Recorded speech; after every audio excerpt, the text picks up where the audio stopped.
Une vérité bien plus sombre que ce qu'on en croit. En 1994 et 95, une série de morts atroces secoue la Suisse, la France et le Canada. 74 personnes périssent dans ce qui est présenté comme un suicide collectif orchestré par l'ordre du Temple solaire.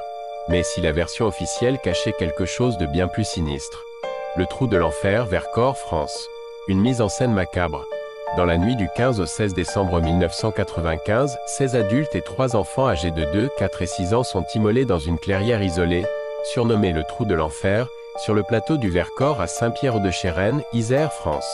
Leurs corps calcinés ne seront découverts que le 23 décembre, et les premiers éléments de l'enquête révèlent des détails glaçants. 14 victimes ont été exécutées d'une ou deux balles de calibre 22 long rifle après avoir été sédatées. Leurs corps ont ensuite été incendiés à l'aide de bois et d'essence. Les deux autres, l'inspecteur Jean-Pierre Lardancher et l'architecte André Friedli, seraient les exécutants. Ils auraient retiré leurs vêtements, déposé leurs armes près d'eux, et se seraient jetés dans le brasier après s'être tiré une balle de 9 mm Parabellum dans la tête.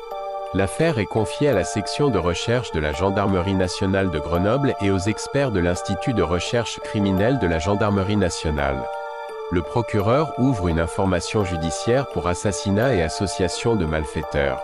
Notre équipe a pu entrer en contact avec une personne ayant exploré les lieux avec un détecteur de métaux, et ces découvertes sont troublantes.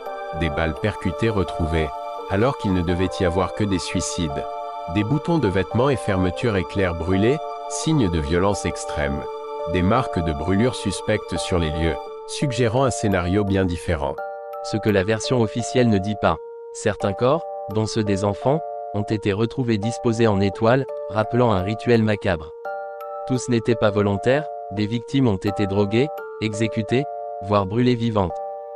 D'anciens membres de la secte évoquent des liens troublants avec des élites et des sociétés secrètes. Ce suicide collectif pourrait être une mise en scène pour masquer un assassinat de masse.